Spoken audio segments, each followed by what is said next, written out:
Bueno, muchachos, bienvenidos. Para quien no me conoce, mi nombre es Natalia Mesa. Como ustedes saben, este es un curso semipresencial. Básicamente el curso es personalizado, cada quien lleva el curso como quiera. Va a tener unos encuentros presenciales, no es obligatorio venir porque todo se está filmando para subirlo a la plataforma. Cada uno estudia en la medida que le sea más favorable para adquirir los conocimientos. Como se fijaron, ¿ya entraron todos a la plataforma? No. Bueno, la plataforma es muy útil porque hay una cantidad de información que los puede guiar, ¿cierto? Entonces ahí están los temas, resúmenes de los temas, hay videos, las clases que hacemos, actividades que se hacen, ¿qué más les digo? Bueno, y hay una gama de posibilidades que ustedes pueden escoger la que quieran para aprender. Igualmente para las evaluaciones pueden ser desde orales, en la plataforma, en talleres, o sea, tenemos toda la gama de posibilidades. Lo más importante es la comunicación. Entonces, para eso, muy importante el internet, el correo electrónico, que estén pendientes del correo electrónico, y segundo, del Twitter, porque ahí estoy avisando los cambios de salón o de encuentros. Los encuentros no siempre van a ser a la misma hora, ¿cierto? Entonces, puede ser muy variable. ¿Listo? Bueno, ¿qué más les iba a decir? En la evaluación, en el seguimiento, tenemos un 20% o 10%, ya no me acuerdo, que corresponde a unas actividades que se hacen. Las actividades no son obligatorias y quienes no las quieran hacer, se hace un promedio de las notas que se tuvieron. ¿Listo? Bueno. Como ustedes saben, este curso lo hago con el profesor Luis Carlos Burgos. Nosotros tenemos la oficina en el cuarto piso a mano derecha, toda la información ya la tienen en la plataforma. Y vamos entonces hoy a empezar una introducción en el día de hoy como para ver la aplicación que tiene la bioquímica en muchos aspectos, pero sobre todo en el aspecto clínico, ¿cierto? Entonces básicamente aquí vamos a ver de una manera muy sencilla, lógicamente que esto es, la idea de esta presentación es o sea, de motivarlos a que se haga este curso. Entonces aquí básicamente voy a hablarles un poco de lo que son los errores innatos del metabolismo. Y ya van a entender por qué les hablo de los errores innatos del metabolismo, aunque en realidad la bioquímica podríamos decir que podríamos decir que incluso para la condición normal o saludable del individuo es fundamental. De hecho, si nosotros promoviéramos en nuestros pacientes un buen mantenimiento del metabolismo, muy seguramente que evitaríamos enfermedades que tienen muchas complicaciones, como por ejemplo algo tan frecuente como el síndrome metabólico, ¿cierto? Que por un cambio hormonal, por unos malos hábitos de vida, un sedentarismo, exceso de alimentación, podemos llegar a desarrollar un síndrome metabólico. ¿Saben qué es el síndrome metabólico? Este síndrome básicamente los pacientes desarrollan una hiperglicemia, ¿cierto? Hay una intolerancia a la insulina, tienen hiperlipidemia, tienen hipertensión, tienen aumento del perímetro abdominal, entonces eso puede llevar a desencadenar las cosas. Pero estas, de las cuales los invito que también tenemos un curso de errores innatos del metabolismo, estas de alguna manera le hablan a usted de manera más específica cómo se puede reflejar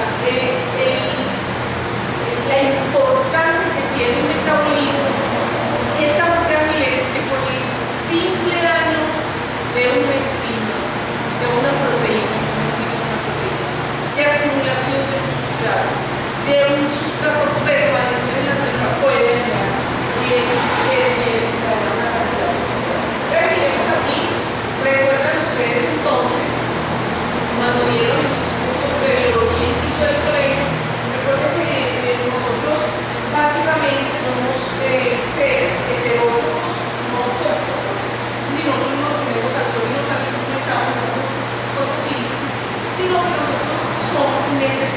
ingerir alimentos para poder obtener los combustibles, porque proporcionan energía y los elementos necesarios para poder, la materia prima para conformar las moléculas, para conformar las estructuras que están compuestas básicamente en el evento.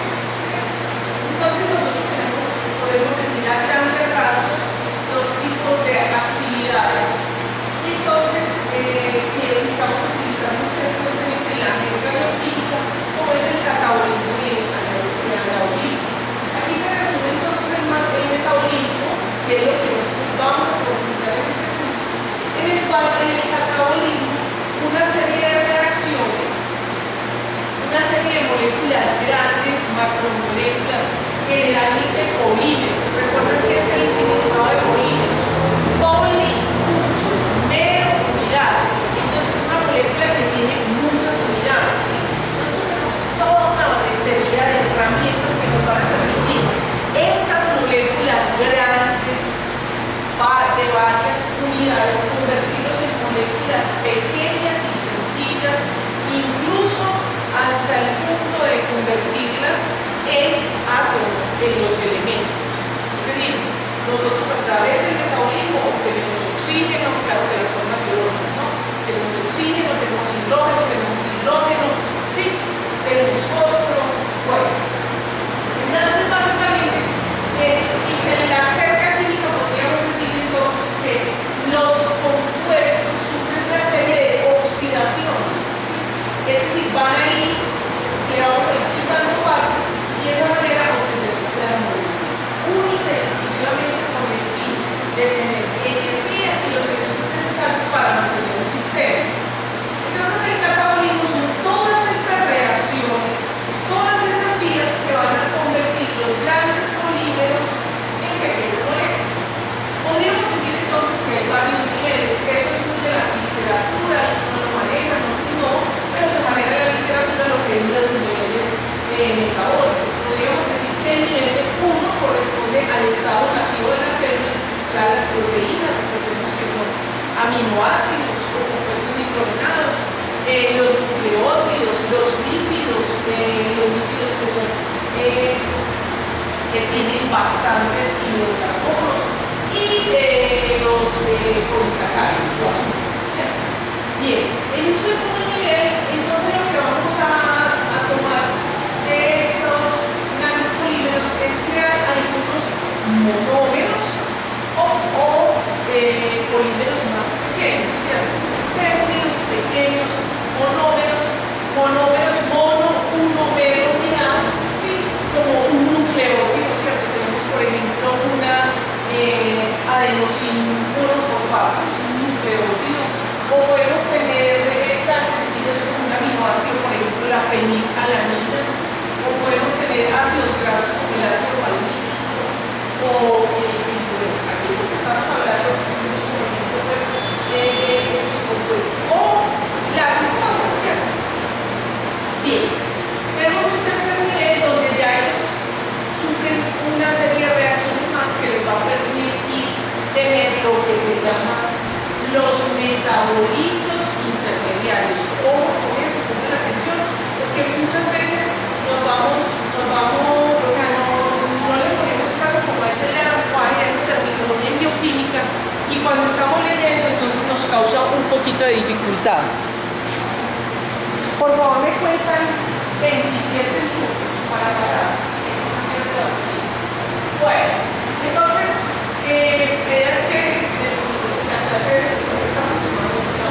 Entonces, de allí entonces obtenemos lo que se llama el metabolito intermediario, el metabolismo intermediario o intermediario metabólico. O sea, que tenemos dos que ustedes de pronto recuerdan, y si no lo recuerdan no hay ningún problema porque lo vamos a aprender durante este curso, que es entonces el piruvato y el acetilcoenzima.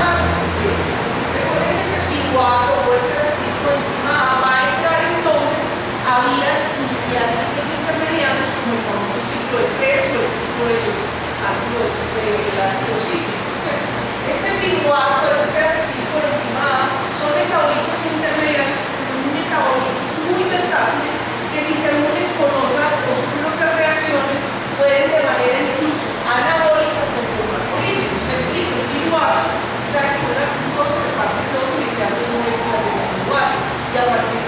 átomo puedo tener otros metabolitos que me pueden dar glucosa. O el acetilcoenzima A, en un momento drástico, puede ser el sustrato para convertir, por ejemplo, los cuerpos cetónicos que son tan importantes en un momento donde hay deficiencia de combustible, ¿cierto? Bueno, y ya finalmente, pues las moléculas pequeñas, el agua, el CO2, pues a esto me refería a las moléculas que biológicamente no tenemos H como pero lo de hidrógeno pero O no tenemos como ácido oxígeno molecular, o sea, O2 o carbono o F. Bien. Me preocupaba, pero no que hay unas cosas que quiero realizar en el contaminado. Muy bien. Entonces, fíjese usted que aquí tengo la representación de una célula. Básicamente estas figuras representan el lisosoma, las mitocondrias, el aparato de Golgi, el núcleo, el retículo endoplasma. Pero resulta que en el metabolismo, que eso es muy interesante, porque en un momento determinado es la articulación que tiene el metabolismo, la bioquímica, con la biología molecular y con la genética. Que es que la biología, hay en el libro de Matthews, o el de Boyd, ya en ese momento no recuerdo bien, al principio hay una trenza muy bonita, ¿cierto? A través de los años, cómo se ha ido entrelazando la bioquímica, la biología molecular y la genética, porque casi que podríamos decir que ninguno es separado. Bien, entonces fíjese usted, nosotros podríamos decir que el centro del metabolismo, sin eliminar la importancia de por ejemplo, el retículo endoplasmático y el aparato de Golgi en el transporte de muchas proteínas a nivel de membranas, podríamos decir que la mitocondria, los lisosomas y los perisosomas cumplen un papel muy importante. Los lisosomas y perisosomas básicamente por la actividad enzimática que tienen, ¿sí? Y la mitocondria, como ustedes saben, es el estómago de esta vaina, ¿sí? Allí es el estómago y el pulmón de la célula, es donde se da entonces muchos de los metabolismos, ¿cierto? Donde se da la cadena respiratoria, la fosforilación oxidativa, el ciclo de Krebs, el metabolismo de aminoácidos, de ácidos grasos, igual.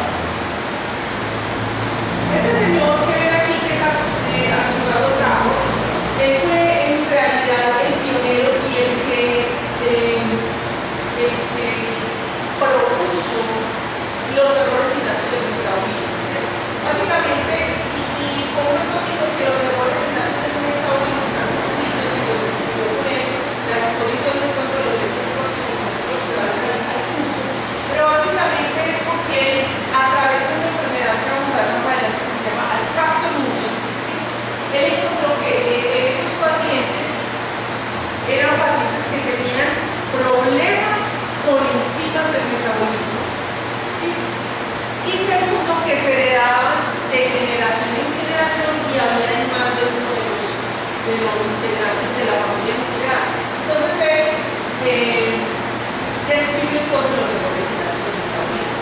Básicamente, pues aquí está la articulación, fíjense, porque les decía, no podemos separar la bioquímica y la biología molecular, no la podemos separar de cada uno con una sensibilidad independiente, porque fíjense que nosotros la mayoría de proteínas, las proteínas las codificamos a nivel nuclear. Nosotros tenemos la información genética en el DNA, en el ácido desoxirribonucleico, y aprovecho para decir, paréntesis, apunten que es muy importante para que no estamos tan montañeros. No se dice ADN,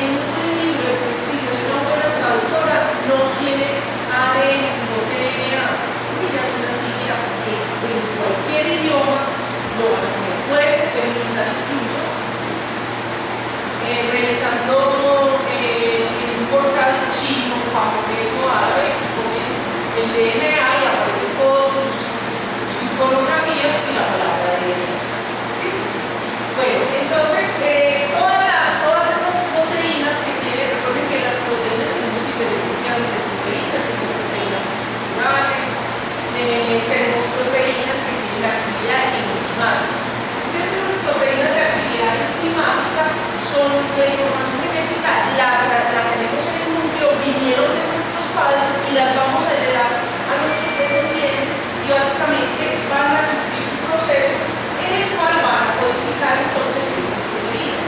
Las proteínas pueden ser en cualquiera de sus formas, pueden ser en segunda, estructura, primaria, secundaria, tercera, en fin. Eso lo vamos a revisar rápidamente en las próximas sesiones.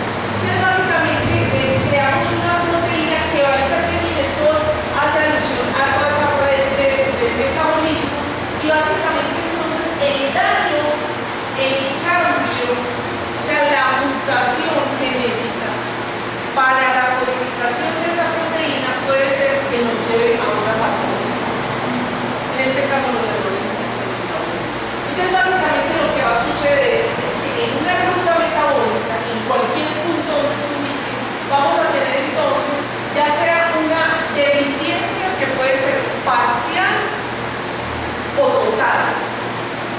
Y eso entonces puede llevar a la acumulación o a la ausencia de sustratos y de productos posteriores al lugar donde se ubicado. O simplemente puede ser que haya una acumulación. La patología puede estar por una acumulación. Bueno, entonces fíjense que cuando vamos a ver los errores innatos del metabolismo, casi que los podríamos entonces reunir por macromoléculas. Fíjense ustedes, las de los carbohidratos, y estos son algunos ejemplos de las más frecuentes que hay en estos medios. Por ejemplo, el carbohidrato es muy fácil encontrar galactosemia, glucosa, fructosemia, etc.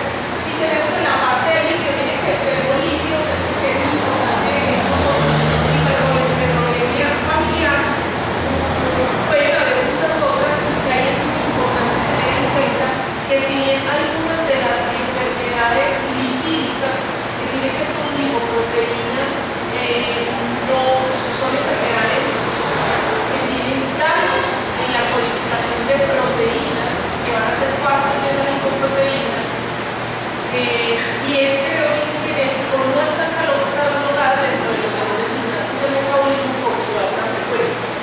Bueno, pero básicamente tenemos aquí unos lípidos muy especiales como los esquimolípidos, lo que se llaman las enfermedades perixosomales, las enfermedades lisosomales, de artículo lisosomal.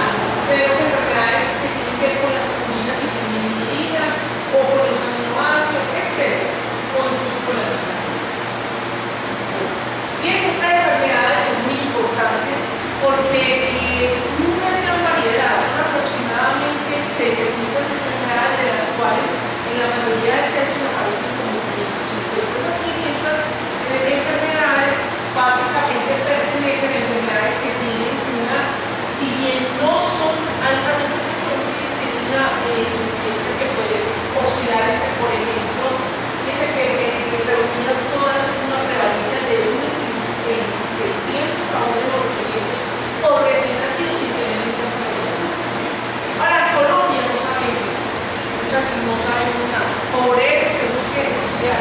Vean, la diferencia de un médico que sea técnico, tipo de ADN, a un médico que sepa, que tenga conocimiento de causa, es un médico que sepa mucha bioquímica y mucha fisiología, porque puede entender qué pasa y dónde está el problema, ¿correcto? Bueno, claro que hay unos ejemplos de enfermedades que tienen que ver con enzimas. Aquí, por ejemplo, tenemos lo que es la glucomenosis tipo 2. Vamos a aprender, vamos a conocer, ya ustedes alguna vieron el metabolismo y van a escuchar lo que es la glucomenosis, ¿cierto? Perdón, sí, o la gluconeosíntesis, ¿sí? En la cual nosotros, el glucógeno, recuerden que es una molécula de almacenamiento, de depósito de azúcar de carbohidratos en forma de glucosa, y tenemos entonces toda una cantidad de enzimas que permiten extraer a partir de ese glucógeno, permiten extraer la glucosa. Entonces, una de las glucomenosis es la glucosa de coma. Quiero que pongan atención en esto, cómo estos niños, si bien este niño es un niño normal y que la única diferencia que tiene es que tiene un pipado, es decir, algo que le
encargada entonces de extraer ese glucógeno para sacar azúcar. Entonces nosotros tenemos aquí que los síntomas que va a producir ese problema de mantener el glucógeno acumulado, ¿cierto? Nos va a llevar entonces a que sean pacientes que van a tener una afección neuroprogresiva, porque el glucógeno dentro de la célula, sobre todo en la célula muscular, va a ser una autofagia y va a dañar el músculo. Pero los pacientes presentan una afección neuromuscular progresiva muy disistémica y muy debilitante, ¿cierto?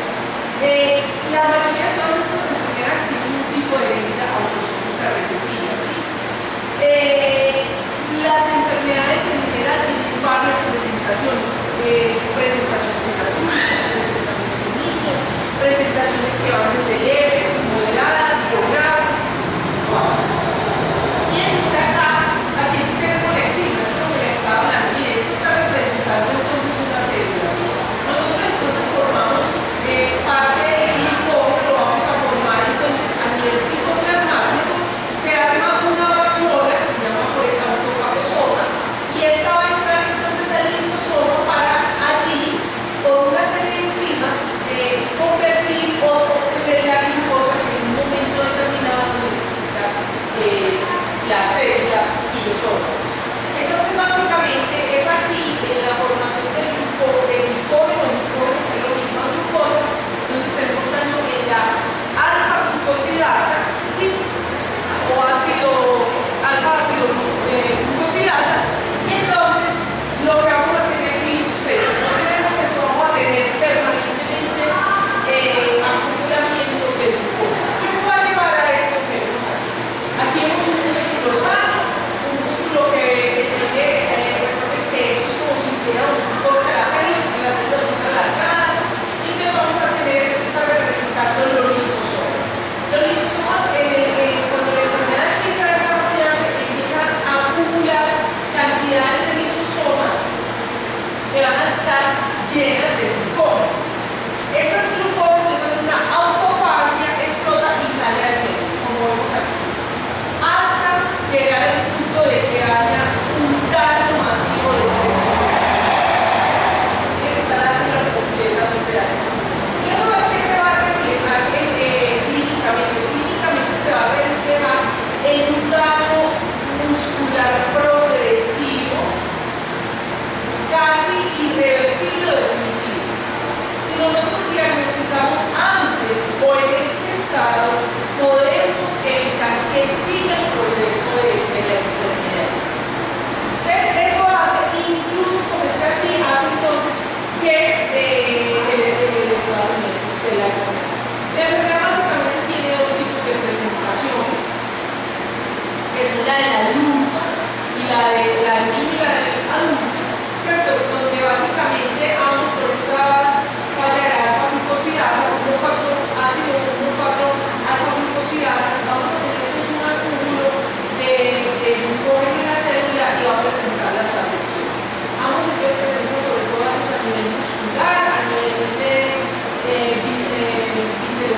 visceropatías y finalmente pueden llegar a la muerte. Entonces tenemos un inicio temprano, generalmente la presentación infantil es la más agresiva y lleva a la muerte. El primero o segundo año lleva a la muerte, ¿cierto?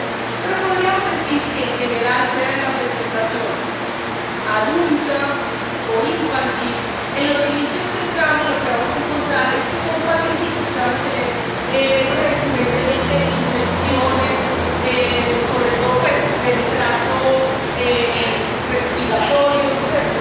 Van a incurrir en neumonías constantemente. Y esto básicamente se da porque hay una insuficiencia respiratoria previa, de acuerdo a lo que acabamos de ver. ¿Por qué será esto? Pueden inventar. Por el daño muscular. ¿Y qué pasa con el daño muscular? Correcto. Muy bien. Porque por el daño muscular el diafragma no se mueve. Tiene que haber una debilidad muscular realizada. Entonces el músculo no le está ayudando a que salga adecuadamente todos sus fluidos,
que tiene una hipertomegalia ligera, pero este niño ya está tan deteriorado que necesita una ventilación asistida.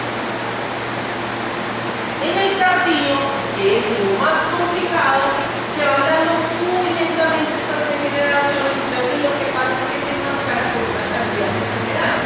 Entonces conocemos que son unos muchachos que siempre en la familia se le ha conocido como un escuálido, para describir que es un flaco huesudo. Entonces tiene lo que se llama atrofia de los músculos escapulares y paraespinales, o sea, acá lo que se llaman las aletas. Entonces le digo a ese muchacho tiene mucha palomera, dice nuestra regla de nuestro pueblo. Ese muchacho tiene muy huesudo, ¿cierto? Cuando usted simplemente haciendo unos ejercicios puede ver cómo hay esa atrofia de los músculos escapulares.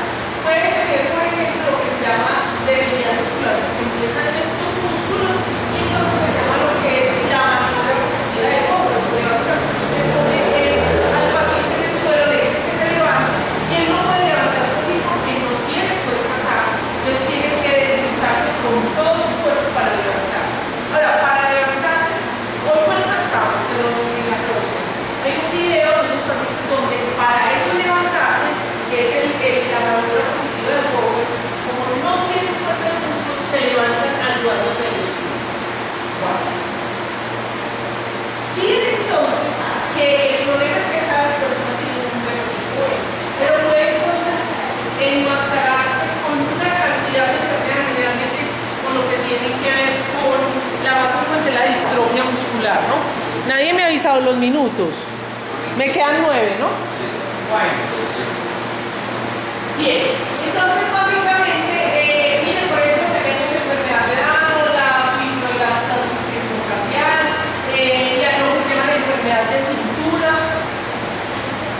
No hay problema, ya está pasando. Ya vamos a ver. Y si no, ahí está la plataforma. Si usted no puede, entonces si quiere que lo buscar, o nos encontramos por el porque no entraron el domingo a la clase virtual. Este domingo voy a volver a citar para que volvamos con la plataforma a las 7 de la noche. ¿Listo? Bueno, entonces el miocarditis, poliomielitis, enfermedades mitocondriales.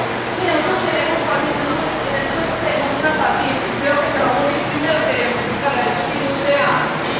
Ese CA es muy interesante porque muy posiblemente el CA que tiene es provocado por el exceso de alcohol que tiene. Pero es un paciente que con nuestro sistema de salud ha sido muy difícil caracterizar. Ahí siempre lo han tratado como una distrofia muscular. Bueno. Y básicamente nosotros podríamos hacer simplemente como el diagnóstico de la actividad enzimática en cualquiera de las formas, no vamos a hablar de ella, un análisis de mutaciones, no tenemos cómo hacerla en nuestro país, que es complicado. Diagnóstico prenatal no lo tenemos, pero es muy importante en cuanto a que hay que hacer asesoría médica, ¿cierto? Y finalmente sería interesantísimo el aprendizaje de una cara que lo que vamos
Claro, total, total. La película que de pronto si nos queda un espacio vamos a ver es justamente el señor que desarrolló el enzima. Porque una cosa que es muy interesante con estos pacientes es que ellos no se ríen, porque no pueden mover el músculo.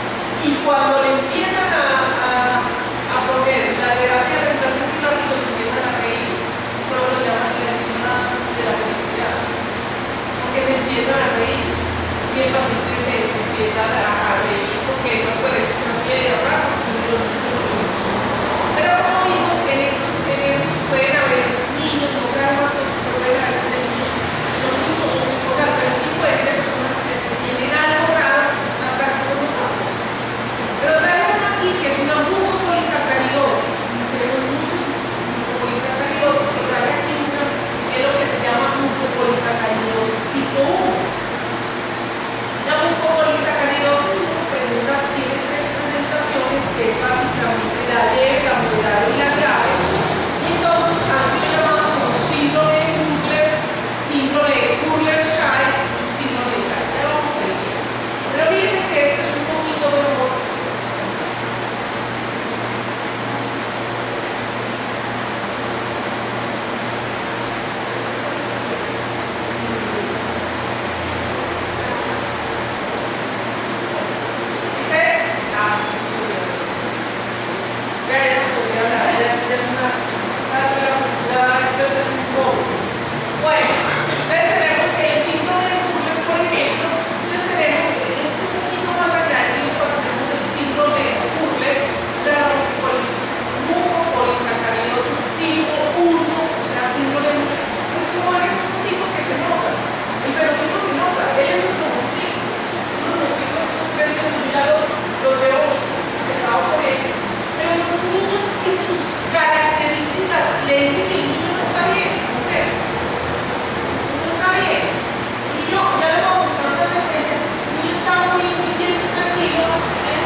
Hacemos un break, un momentito. Bueno, aquí faltan 3 minutos para terminar este bloque. Entonces, en la mucopolisacaridosis 1, básicamente la conocemos como miopatía metabólica hereditaria o enfermedad de aquí la enzima que tenemos en la alfa-L-hidroxidorona esta. Bueno, exactamente. Entonces, básicamente lo que va a haber es que va a haber una acumulación de mucolípidos, mucopolisacáridos, y entonces va a llevar a un daño de tejidos y órganos de manera. También tiene una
eso que es típico de los errores humanos del metabolismo, usted sin ser un experto, si ve un